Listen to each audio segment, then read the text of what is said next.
Welcome, Cosmic Adventurers, to episode 61 of Twitchy Tuesdays. Today, we're going to ignite our inner fire and celebrate in our Zodiac Spotlight all things Mars and Aquarius. Mars is coming home, people. In our chart Chronicles, we'll take a look at the moment Pluto stations retrograde in Aquarius and begins his final journey into Capricorn in our lifetime. As always, we'll finish off with Twitchy Tip of the Week, where I kind of got this vibe to pull some cards for that. So that should be exciting. And we're going to start out with cleaning out the broom closet. For those that are new to my channel, welcome. And for those that have been here before, thank you for joining me again.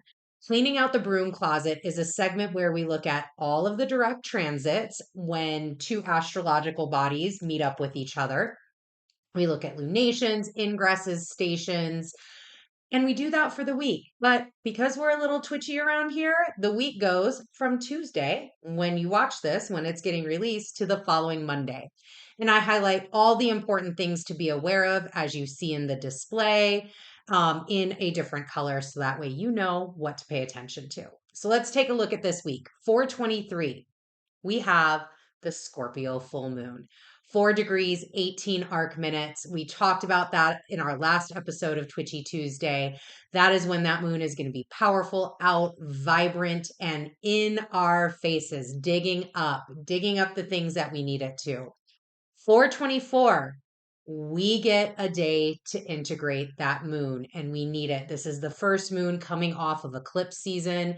We definitely need that moment to just let the energy settle. On 425, Sirius and Capricorn will square Chiron and Aries at 20 degrees, 22 minutes. Mercury stations direct in Aries. Yes, we are here, 15 degrees, 59 minutes.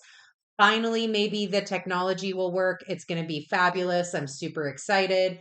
And then the sun in Taurus trines Juno in Virgo at 6 degrees, 21 arc minutes. That's right. We are in Taurus season. Happy birthday to all the Tauruses out there.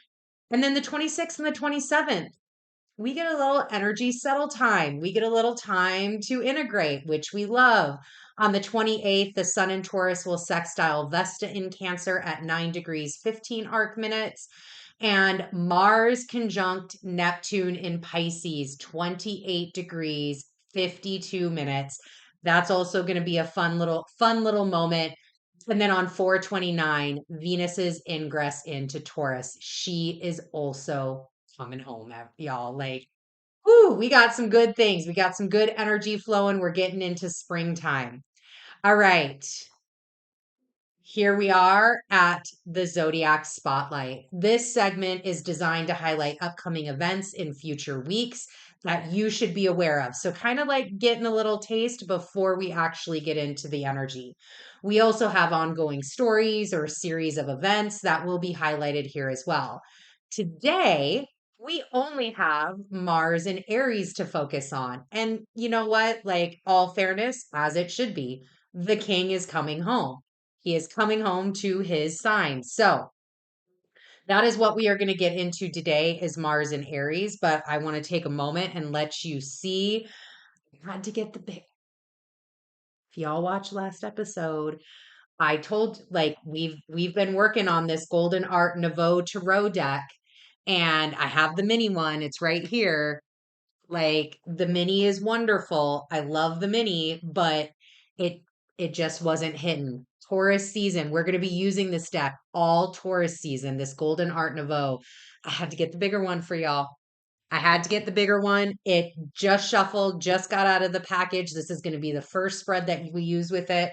So I'm very excited. And as always, you can find in the description box a link to the decks that I use, as well as, like other ones that I really like. So let's see what we have for Mars in Aries. Look, I got my little Taurus season here. I got my Taurus oils. We are feeling the Taurus vibes. Got the nails done. Like, come on now. Hair done. Like we are just embracing all of the enjoyment of Taurus season. All right, Mars and Aries. Mars will head into Aries on April 30th at 10:32 a.m. Central. That is when he comes home. Aries is the sign that he rules. And Mars gets very active, right? Here he is. He's just gone through the final sign of the zodiac, a meetup at like 28 degrees with Neptune, like just fully immersing him, almost like a baptism in the water, if you will, of like the final degree point of the last 2 degrees of Pisces, getting that rebirth, coming home. And if you've been following the last couple of episodes, we've been talking about this series of fortunate events. And what came out of that when we were talking about it was this imagery and this story that we've been developing upon, where Mars is the king in his kingdom and he is out at sea.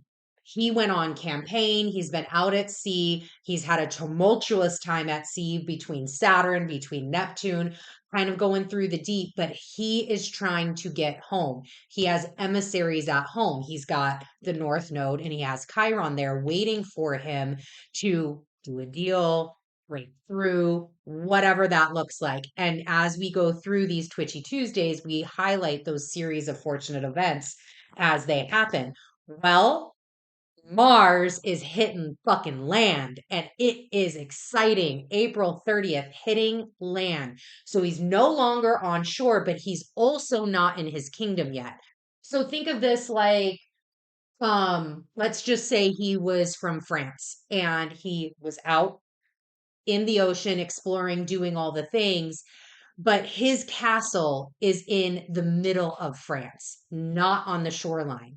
So he has to now get his boat down, get on the shoreline, and go all the way 2 week journey style on horseback to where his kingdom is. And so this is what this time between 4:30 when Mars enters into his home side before he meets up and begins his process of getting towards Chiron and the North Node, which the North Node will be first, obviously. Chiron will be second.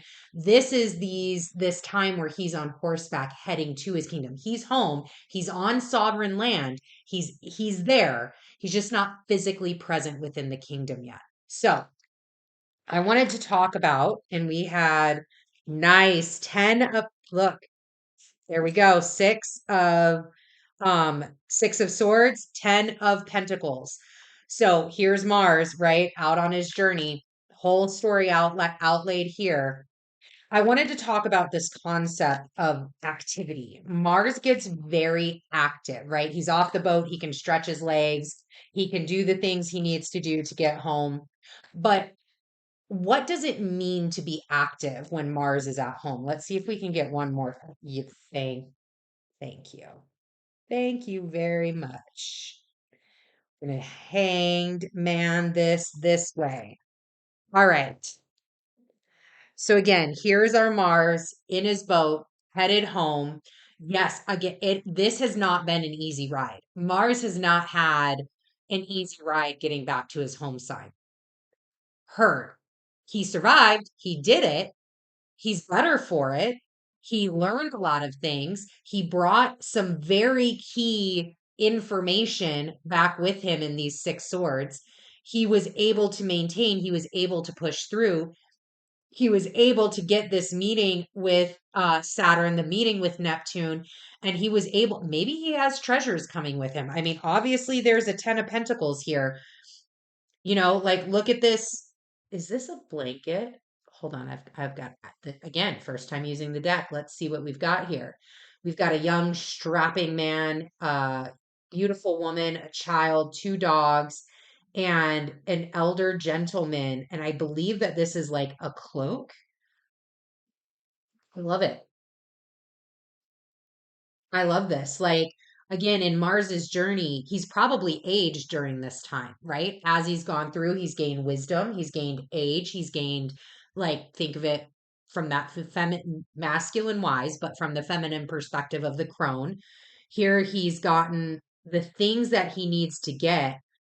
And this, if again, talking through our series of fortunate events, here's Venus, here's Mercury, And they've been holding down the fort here.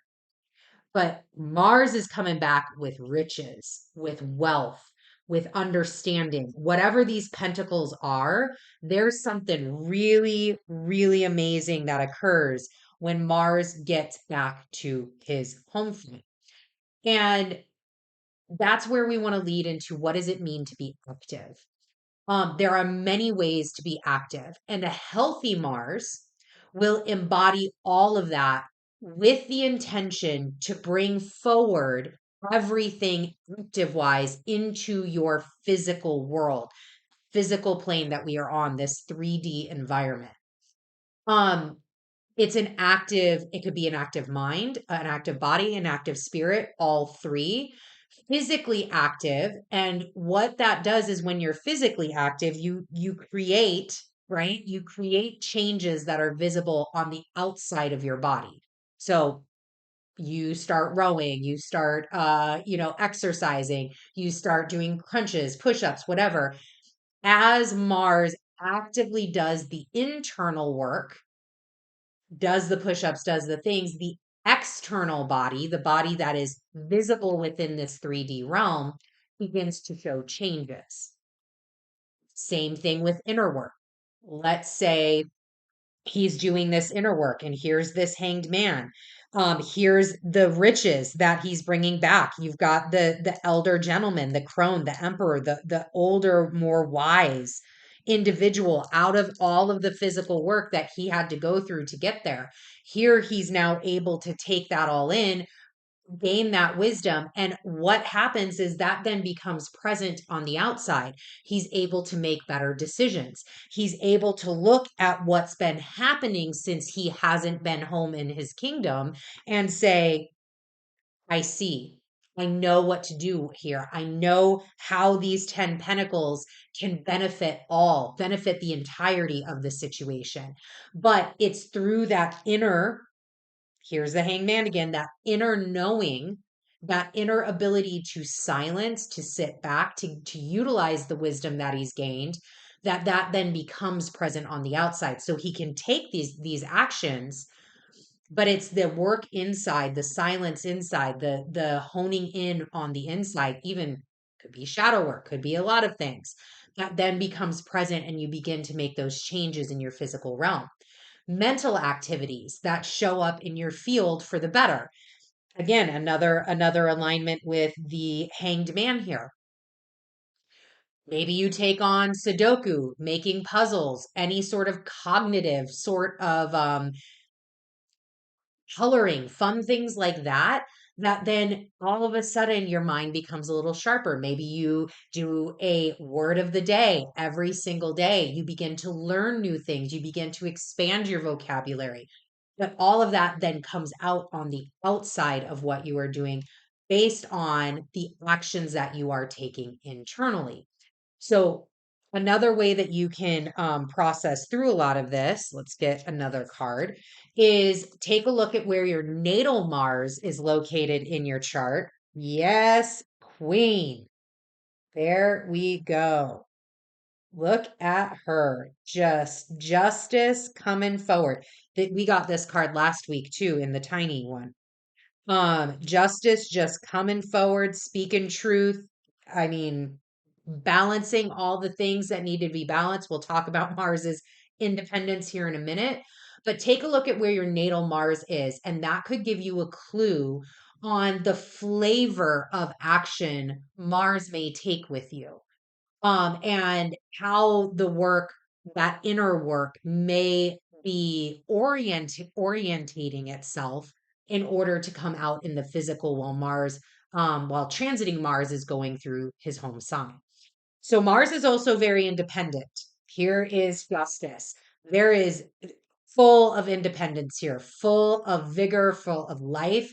And I love, yes, it's a sword, but this is also this the colors, the symbology, and I know it's Libra air, but this very much, it even looks like there's little Aries on her thing. Very much with the red here reminds me of that fire, that independence when Mars gets into Aries, the courage that Mars can show temper, need to balance the impulsiveness a little bit, right? We want, after being drenched in the waters of Pisces, we want to like ignite our fire and move forward. But it's very strong masculine energy. And even Justice sitting here, it is that very strong masculine ability to make decisions, ability to take action, ability to balance the things out.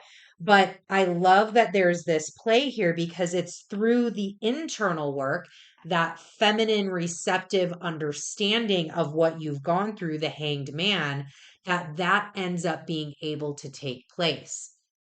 So if we look at it from the beginning of the zodiac perspective, let me put this back here. If we look at it from that perspective, right? Aries is the first sign of the zodiac.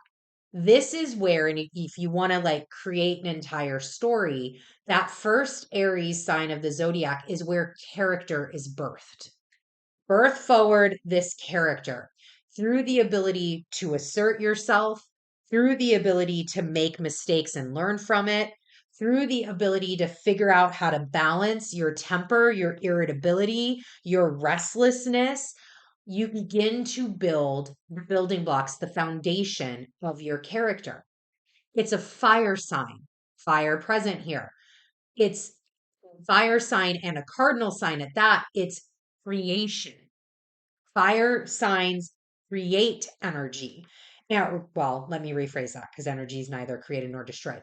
Fire signs create from the energy around them, but it doesn't necessarily mean that it gets grounded into your physical reality. It's where ideas come from.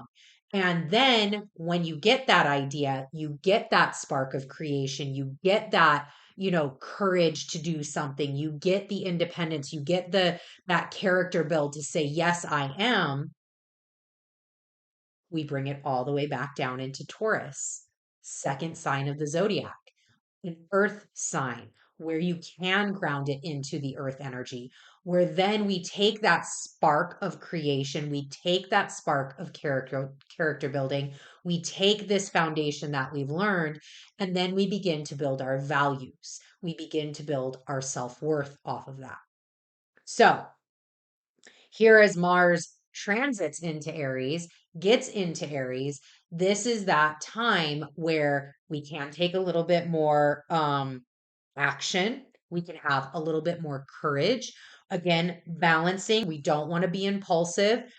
Impulsiveness may have been, what the Six of Swords is here for. We want to focus on this balance. Like even even the number 10 is a number of balance, 5 and 5. Let's bring clear balance to the situation as Mars is in Aries. So we want these up here? No, we're going to get more messages. Okay, thank you very much.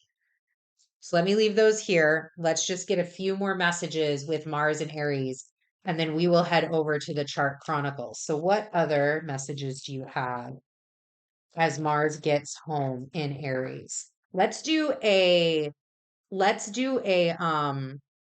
what am I trying to say? Like a past, present, future. So when Mars gets into Aries, let's get a card for that. When Mars then meets up with Chiron in the North Node, which is right about the middle of Aries, and then as Mars finalizes his time in Aries. So this is our overarching energy, though, that we have. Just put these over here. So let's do a 1, 2, 3. What do we have? All right. So for Mars entering into Aries, what do we most need to know? When Mars enters into Aries, what do we most need to know? Spirit, what do we most need to know? Thank you. What? Okay. Emperor. Okay. All right, Emperor. I see you. Um, I am king. I am here. I am home. I am powerful. I am just, I am. I am present. I am wisdom. I am guided by internal knowing. I accept and assume the responsibility for the things that I do. And I understand, I'm totally hearing that. I also understand that, again, I am in this position and I may know nothing at all, and that's okay. But I am the one that will make the decision. I am the one that has the courage to take the action that is needed going forward. I am the one that has gone all the way around this zodiac with this 6 of Swords. Look, it's even blocked out here. It's like I've done there. I've already done this. You don't even need to see it anymore. I have learned, I have grown. I am now in a space of, again, this elder gentleman, look, I am in the space of power, of wisdom. This is not youthful, um untamed energy is how I'm hearing it. This is very much grown energy. There is something, as Mars has gone around the zodiac, that we have grown through, that we are not the same. We're not the same since Mars was last in his home sign. We're just not. And we're for the better of it. Again, could have been challenging, but that's okay. It's okay that the 6 of Swords was here. Yes, you went through it, but you have moved on from it. You've accepted this is where you were. You've accepted that you've made mistakes. And now you're here in balanced, in power, in insight, wealthy in knowledge, wealthy in money, wealthy in spirit. And here you are entering into Aries like the motherfucking king, like the emperor that you are. So, what now is the message for when Mars meets up with the North Node and Chiron in the middle of Aries? When Mars gets to the middle of his home sign, what is the energy present? Oh, okay. Well, I'll do two. Hey, all right. We've got the 10 of Swords and the Ace of Wands. I mean, let me go look here. All right. North Node Chiron. Hi. Welcome. So happy that you're here. I'm so happy that you're going to be able to provide clarity. This again, I'm feeling the 6 of Swords not being highlighted here. There may be some revisiting sword and sword. There may be some revisiting of this past journey of what you learned. You may have to talk about it. You may have to talk about what you've gone through to become this emperor, why you're making the decisions that you're making. And again, this doesn't mean that you need to defend yourself.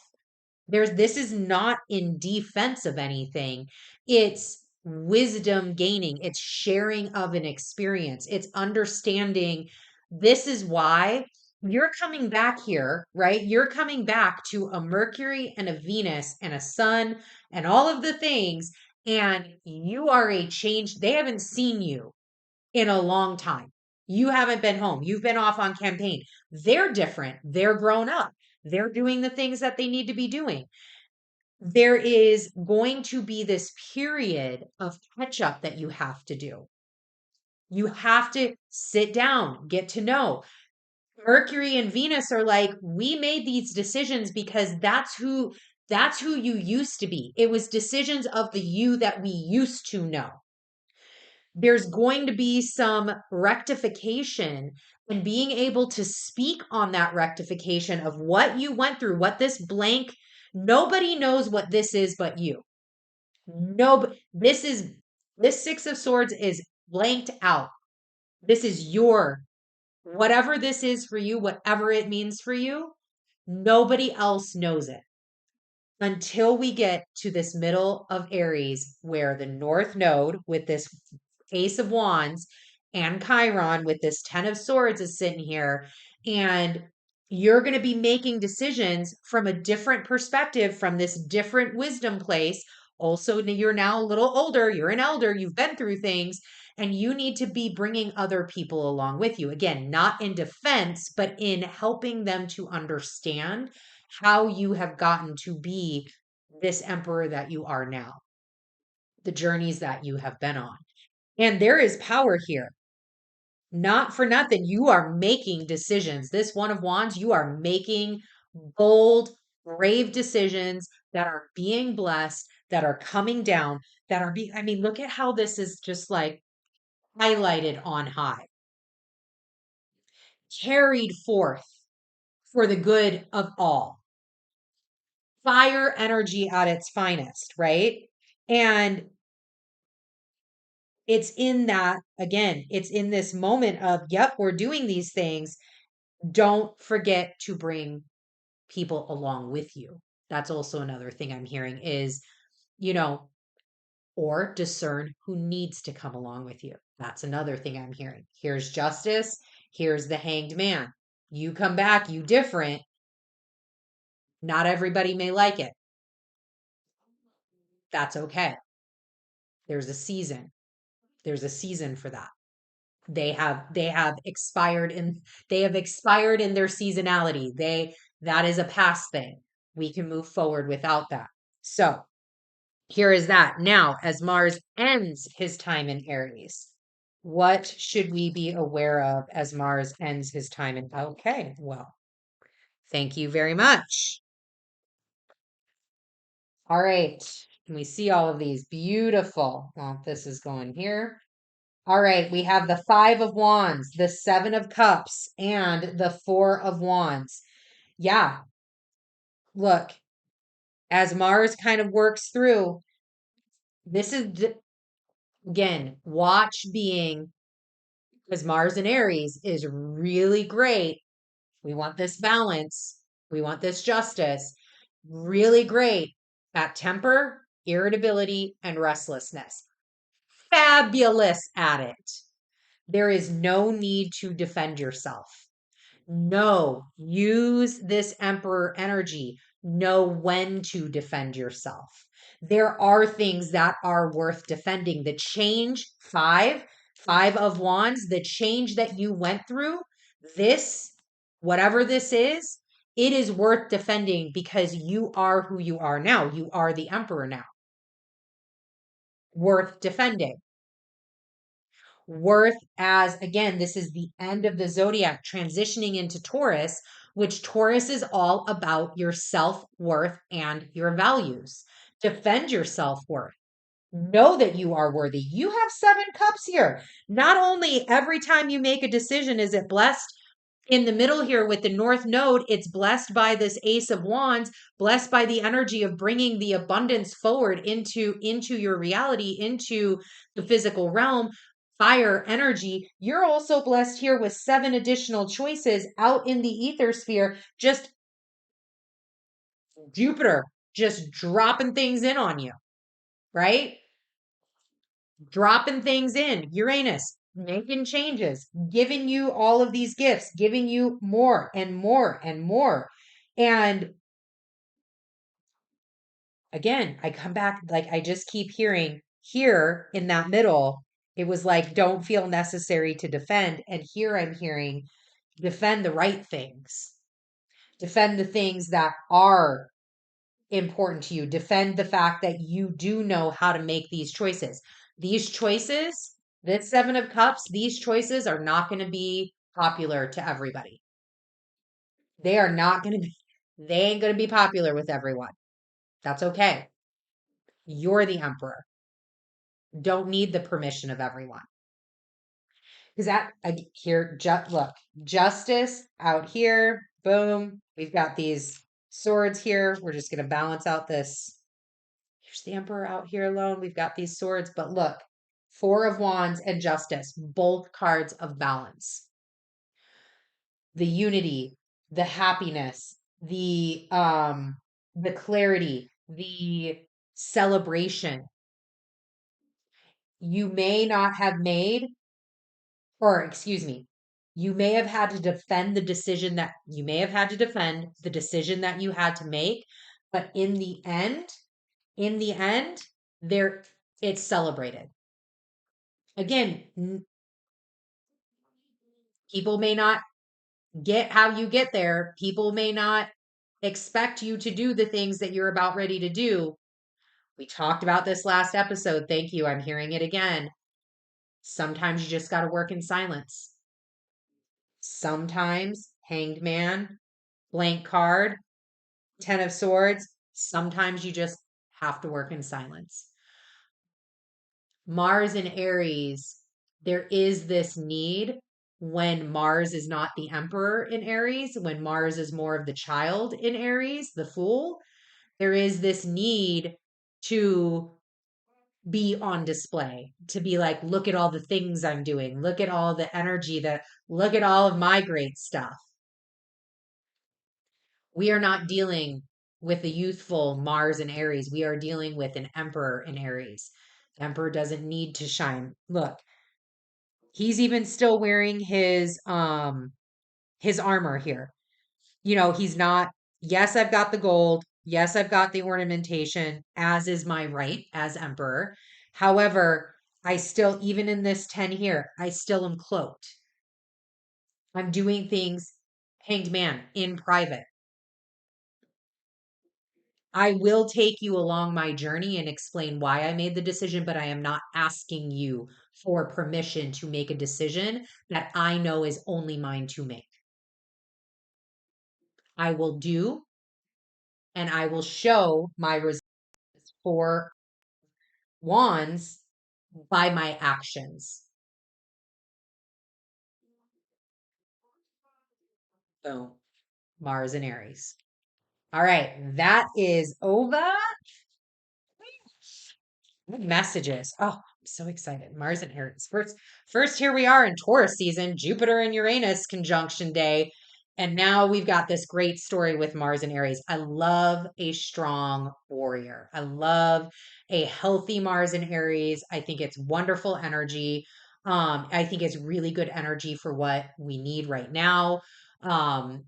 These first couple of months they've been a little kick. They've been a little like, I think this is the Mars and Aries that we need, this Emperor. All right. All right, let's get these out. And we are going to head over to the chart Chronicles. Let me get there. Here we go. Here we grow. Okay, Chart Chronicles is where we pull up the transit chart, typically for the new and the full moon, as well as any other transits that warrant a closer visual look, like what we're about ready to talk about today, Pluto retrograde in Aquarius. So, um, this is something, this is in development, this segment. I do love pulling up the charts. I have found a way to do so that works really well. So I'm also always, though, looking for ways to enhance this section in the future. So if you have any ideas, please feel free to leave it in the comments. If there's something that you would like differently with the charts or a different explanation or highlighting something else, again, just leave me a comment and we'll see what we can do. All right, I'm going to play with the chart and then we will get some messages from the deck around the Pluto retrograde. So let me get this chart up to where I can play with it. Give me a moment. What is happening here? It's trying to do the things for me and it's not working very well. All right. Here we grow. Okay. Pluto retrograde. This is going to occur on May 2nd at 12:47 p.m. Central Time. And you can see right here is where our good friend Pluto in Aquarius is stationing retrograde. Again, 2 degrees, 6 arc minutes of Aquarius. This is the sign for Aquarius right here. These kind of like squiggly lines. And this S right here, now every chart's a little bit different, but the S means that it is stationing to go retrograde. Whenever a planet stations to go retrograde, it is where they are still. So leading up to a retrograde, the planet slows down. And again, this is like from our perspective on Earth, planet slows down, stops, stations retrograde, and then begins to move backwards. When it stations direct, it does a similar motion. It slows down, it pauses, and then begins to move forwards. So Pluto right now is, Pluto's slow, but we stopped right now. We in this energy is very, very, very present, especially as we get into this twitchy week, and that Scorpio full moon, which we'll talk about here in a second. So, a couple of things that I want to highlight is there is a square to Venus occurring here. So here is Venus. She just got into her home sign of Taurus, another very exciting moment. She is at 4 degrees, 1 arc minute. So we're a two degrees off on this square. However, still very present, still very worked with. This right here is where you see the square, little tense energy. We also have a sextile occurring with Mars. Mars just got into his home sign. We kind of hear a theme here, right? All of these we just got in this moment as Pluto is stationing retrograde. Here is Mars at 1 degree, 36 minutes. So this one's a very close, what we call sextile. So that's going to be this blue line right here. And there's this one's even closer than the Venus and Pluto, or Venus and Pluto. Yeah. So there's this sextile here to Mars, just getting into his home sign. Again, this is that initial degree where Mars is like, all right, I got off my boat. I am now on my land. I am kingdom, home, sovereign country. This is my country.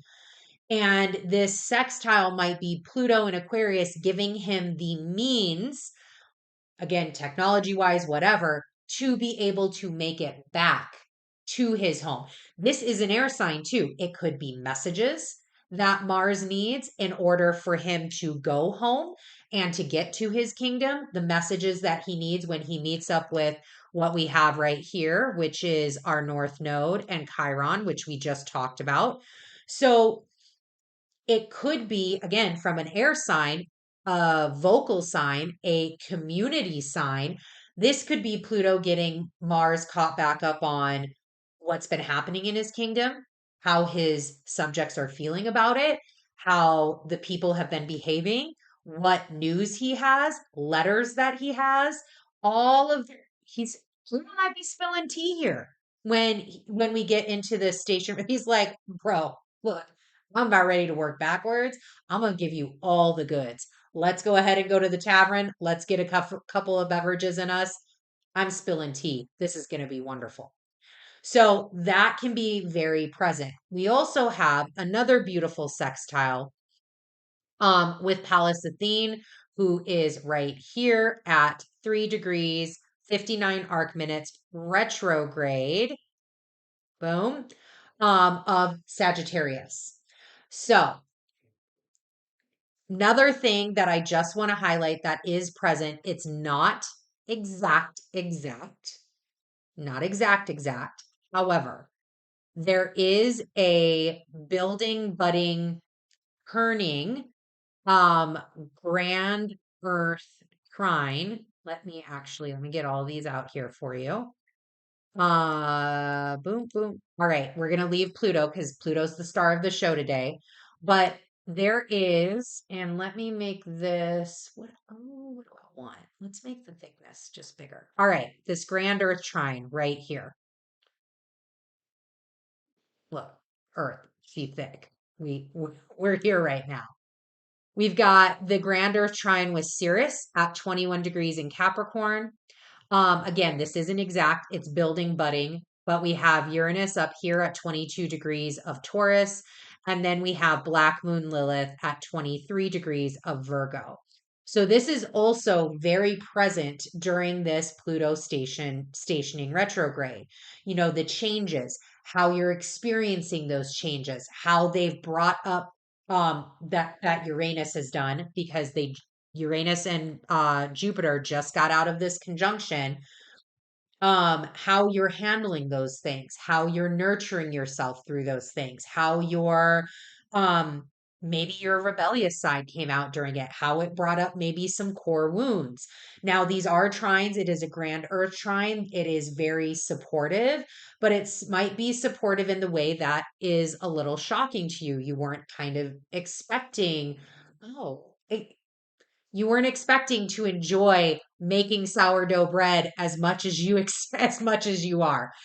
Something of those natures. All right, let me take those out. We've got this here.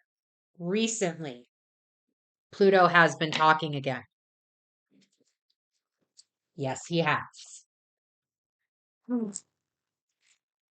Pluto, I will say, I, not for nothing. It's been a lot of Aries energy, right? This whole eclipse season has kind of taken center stage. So has Pluto's obviously always working, always in the background, but now he's a little chatty again.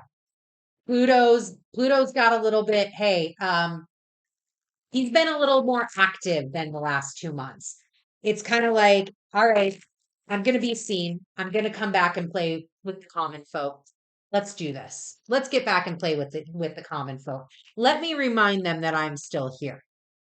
And on his retrograde journey, what he is going to do, let me go here and let me get this. So, on his retrograde journey, he is going to be going back, heading this direction into the sign of Capricorn, which is right here. So, Capricorn looks like this. And what will happen is he will make it back to Capricorn. So slow. He's moving slow. He will not make it back to Capricorn till September 1st. So 9/1 is when he will make it back to Capricorn.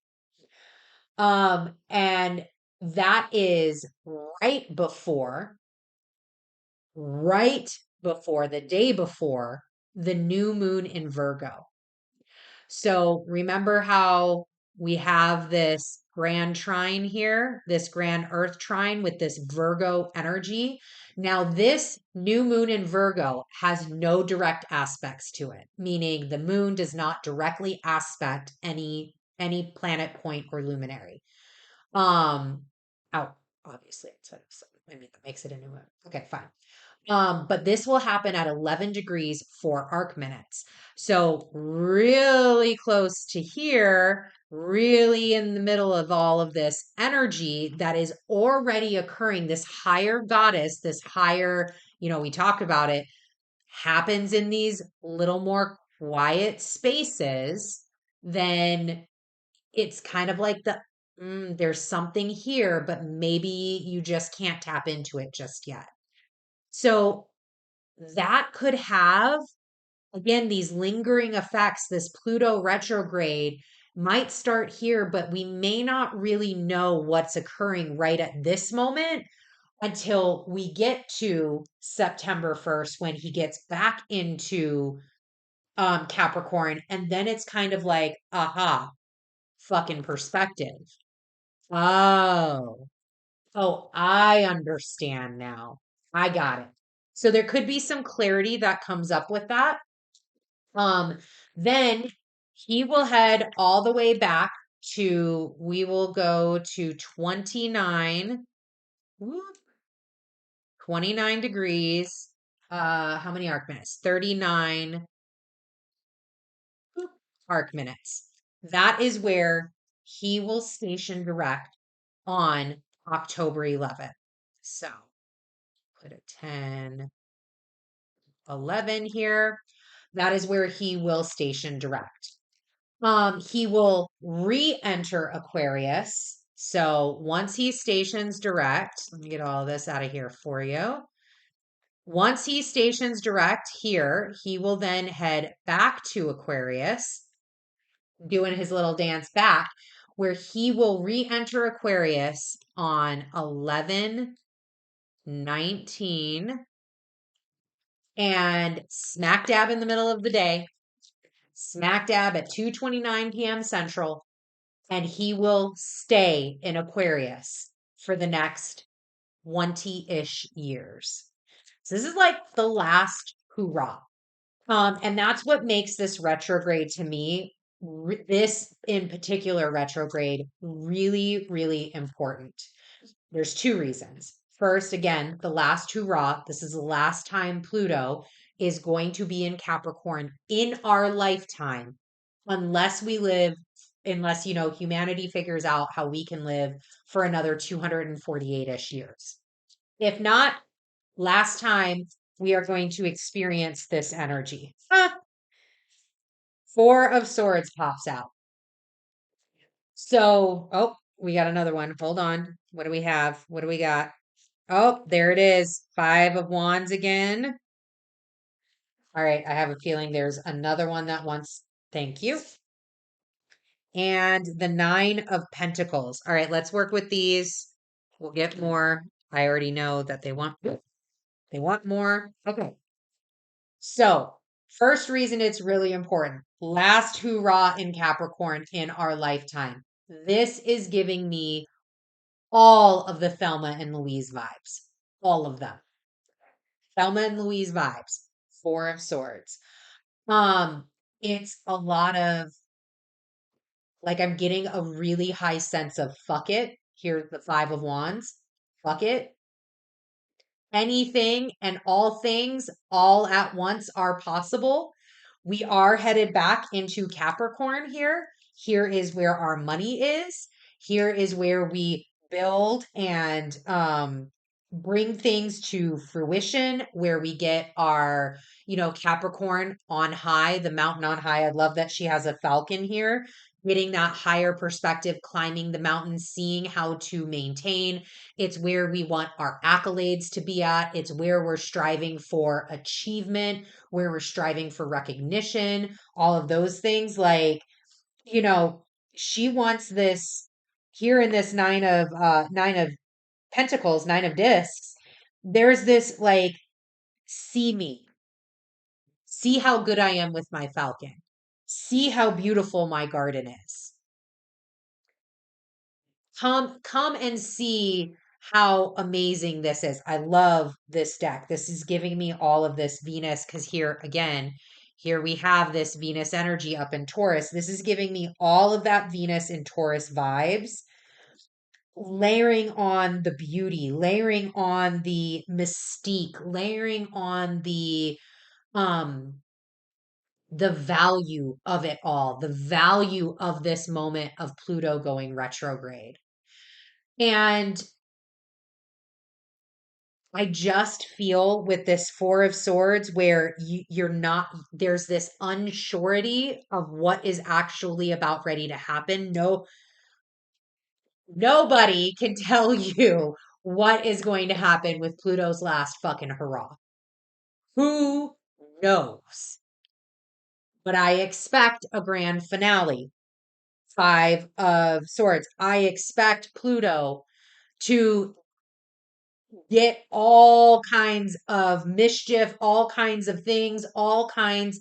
This is his last time here. I expect that there's going to be a lot of upheaval this last time. What it looks like, no clue. Only Spirit knows. Four of Swords. However, and I love that this is where this Nine of Pentacles is coming from. He's got friends in Taurus places. He's got a lot of friends in Taurus places. Look at this fucking lineup in Taurus. Venus, the sun, his friends, Uranus, Jupiter, making shit bigger, making things crazy, illuminating all the things and all of the idea, all of where, look at this five is a card of illumination. This five is absolutely showing where you need to defend the things. Then you got Venus with her worth, her beauty, her grace in Taurus. He has got friends in Taurus places that are more than happy, because when he gets back here into Capricorn, what does that mean? We get this trine. We get a trine to Taurus. When he gets in Capricorn, more than happy to help him put a cherry on top of the last 16 years. He went into Capricorn fully in 2008. We all know what happened when he entered. We all know what happened when he entered. What will happen when he leaves? We have questions. I don't think we know what we're in for. I think there's going to be a need to, I keep hearing the word protect. Protect what's important to you. Protect what your values are. Protect this nine. Protect this nine of pentacles. Protect it. Protect it at all costs. Protect, allow the falcon to protect you. Allow what you've learned and grown through. Like, it's almost like don't fall back on the programming. You're smarter than that now. Don't fall back on the programming. Or, ooh, heard, thank you. You do not have to be an active participant in this. I hear, I see, and I thank you. Okay. You do not have to be an active participant in this. Here's two sides of a tale. This is going to happen regardless. Pluto's going to get back into Capricorn last time, cherry on top. He's got Taurian friends that have no problem fucking shit up with him. Thelma and Louise, high fuck it vibes. 5 of Wands. Absolutely, this is going to occur. And you have choices always on, are you part of this? Do you get mixed up in this? Do you stand outside of it? Do you take this moment to be more internal? Do you stand in power in it? Do you rise and get, again, with all of these chorus energies present, allow yourself to stand strong, to stand in power, to stand in knowledge and knowing, to, create from it your values, your worth, right? And this can be also two sides of the same coin. You could go back and forth between these two. Internal, getting the information, laying a strong foundation for that, not being part of the story, but being an observer of the story. Even her here in this nine, this is still observable energy. She's observing things. She's not taking action. The bird isn't in flight. She's observing what is around her. Yeah. That's such yummy energy right here. Such yummy energy right here. So again, this is going to happen regardless. What part are you going to play in it? Like, even as this is here, victim. Oh. Okay. Victim, persecutor, savior. Are you going to play in this triangle? Are you 3 of Cups? Are you going to stand outside of it? Celebrate that this isn't your norm anymore. As Pluto gets back into Capricorn and finalizes all the things in Capricorn, celebrate that this isn't your stasis anymore. This isn't your reality anymore. This isn't your timeline anymore. You have graduated from this, again, victim, persecutor, savior. You don't need to be in here. You can have this joyful celebration, cuppeth overflowing, being in this amazing energy, having this amazing experience and opportunity to bring forth all of the things that you want to bring forth. Working with the energy, understanding that as Pluto gets back to Aquarius and seats himself in Aquarius fully, it's a time of celebration. It's like, it reminded me of like a coronation, right? Where this this last little bit that Pluto has been in Aquarius up to this 2 degree point, so 0, 1, and 2 degrees of Aquarius, has really been about ascending to the Aquarian throne. He's the next king. Pluto knows it. He has accepted that responsibility, but until November 19th, it is not official. And his quote unquote powers aren't instituted until then. But this time is a time of celebration. Pluto getting into Aquarius for the next 20 years, this transition is something to celebrate. You have to be outside of the victim, persecutor, savior triangle to gain this energy, this Three of Cups energy. This Three of Cups does not fit in here. It sits outside because this is all just mess. This is all just wading around in shit, in woe is me, in victim mentality. Celebrate Pluto getting back into Aquarius, seating himself, getting coronated as the Aquarian throne, on the Aquarian throne. Second reason why this retrograde is important. If you have fixed energy, we love fixed energy. Let me tell you, how much do we love the fixed energies? I am a fixed energy person. My sun is in Leo. I have a lot of fixed energy. So let's take a look at what I mean. So Aquarius is a fixed sign.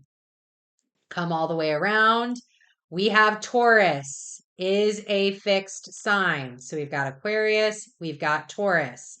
We have Leo is a fixed sign and Scorpio is a fixed sign.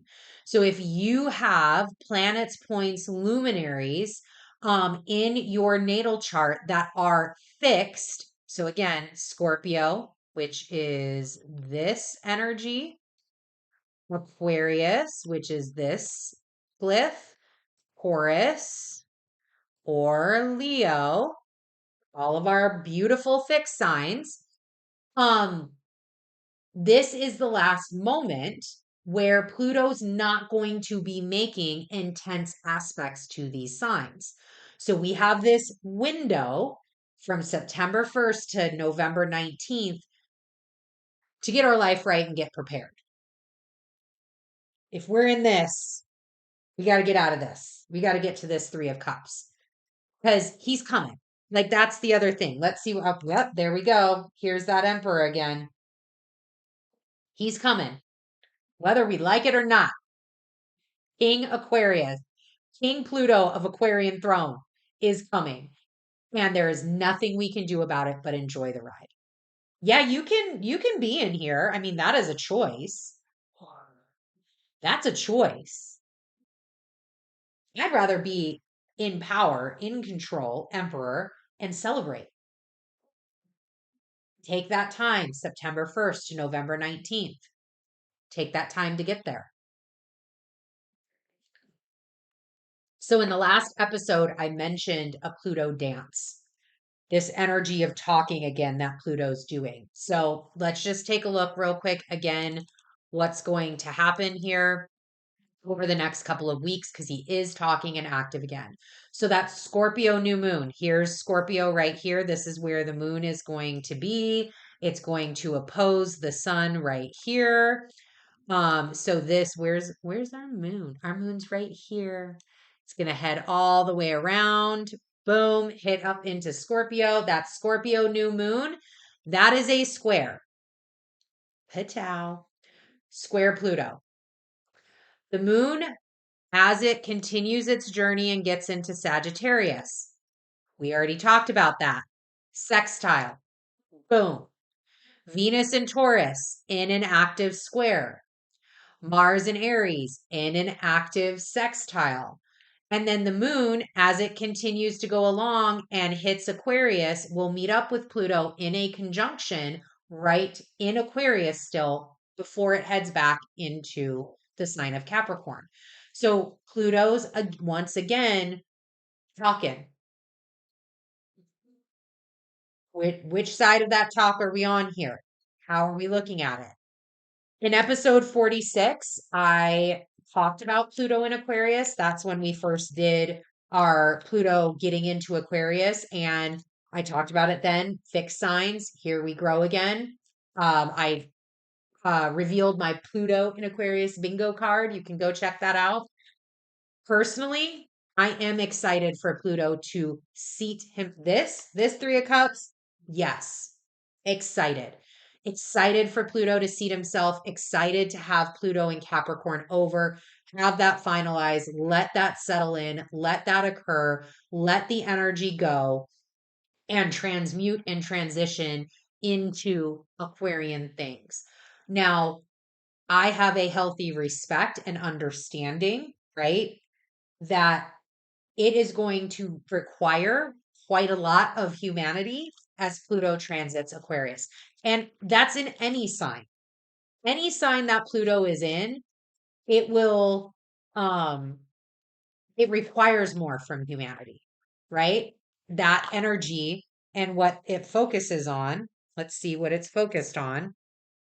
Oh, okay. Well, there we go. We're focused on a lot apparently. All right. Our victim persecutor triangle is gone. We know that energy. Let's see what is here. Commit. Woo! All right. The moon. We have the Knight of Swords. We have Temperance. We have the Six of Wands. And here is that Ten of Pentacles again. All right. Multiple cards, multiple conversations happening. Okay. Where was I? Blah, blah, blah. Oh, Pluto and Aquarius. Right. What is going to be required of us? Let's flow through this energy of Pluto and Aquarius here. So we did see some themes come up during the first ingress. Um, Technology is a theme with Pluto and Aquarius. How is that going to change? And if we have learned here with the Hermit, even with the moon, if we have learned anything, our reflective capabilities as humans to reflect back since 2008, do our due diligence to face the light, face the truth of what came down during during the last 16 years as Pluto has been working in Capricorn. What did we learn from that? I can tell you what I have learned is right here. This Knight of Swords and Temperance.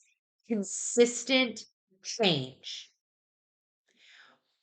Change is consistent.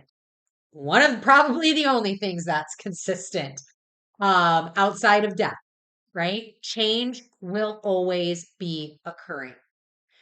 During that time, I realized I will never not have to do work. There is always work to be done. There is always layers to be unpeeled. There is always a campaign to go on. There is always an ability to heal and rejuvenate and continue the flow of water from one cup to the other. And Pluto in Aquarius is going to be no different. It will be consistent changes over time. This is a marathon, not a sprint, and it will be in multiple facets. It's not just one dimensional here. We've got three different dimensions, even in these cards. It will be multiple paradigm shifts of epic proportions. Epic proportions. Think about what's happened over the last 16 years. Epic proportions, changes. And here, that paradigm shift with this 10 of Cups and the 6 of Wands. How will we come out of that victorious? How will we come out of that better?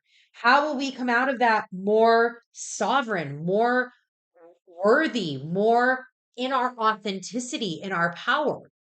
Um, you know, he who holds the technology holds the power with Pluto and Aquarius. So, who is this power broker? Who has the power? Who has this ability to be celebrated, to bring home the gold, to bring home the riches and the wealth and tie that off?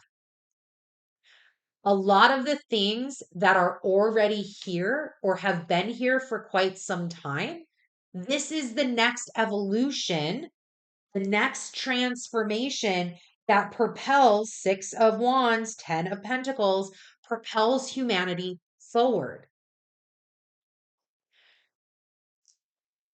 What it looks like, who knows? Who knows? But Pluto's going to put that cap. He's going to put that cap right on top of that Capricorn. He's going to be done. getting into Aquarius. He's ready. He's gotten that flavor. He has taken time. This is why I love this. He has taken time to get the lay of his land, figure out where his kingdom is. Now all he needs is that coronation point so that way he can begin to make the changes that he wants to see. Done.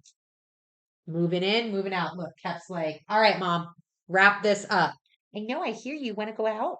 Yeah. Okay, let's get this done then. All right. So this is the point in the episode where I would tell you about all the things that I'm doing. I would tell you about all of the great habitual sages, adventures, and all of the things, but I'm not going to do that.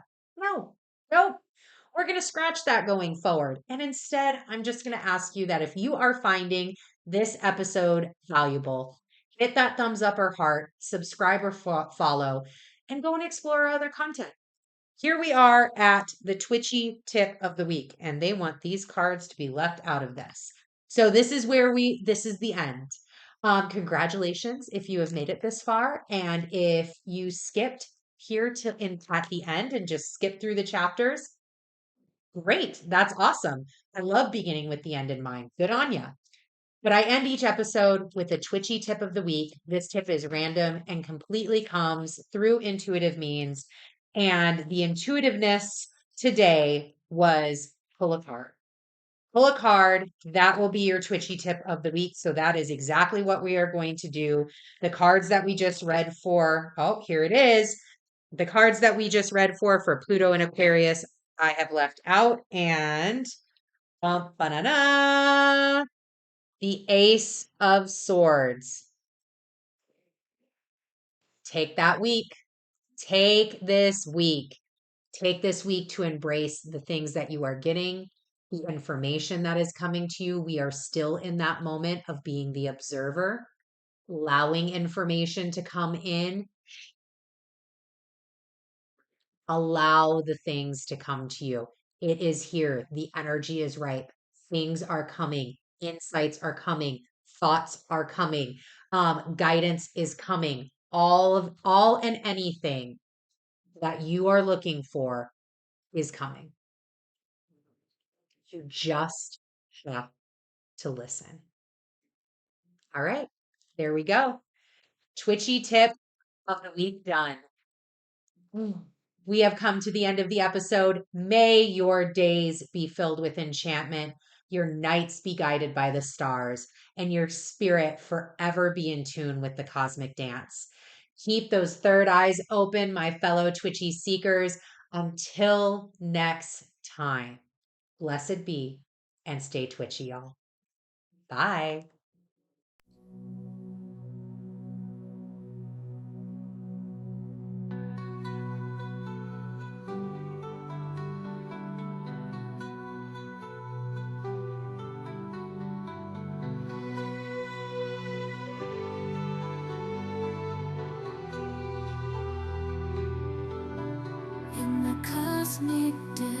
Where stars align, Milani guides us through signs divine, astrology secrets in the night sky, revealed in her sessions where mysteries lie.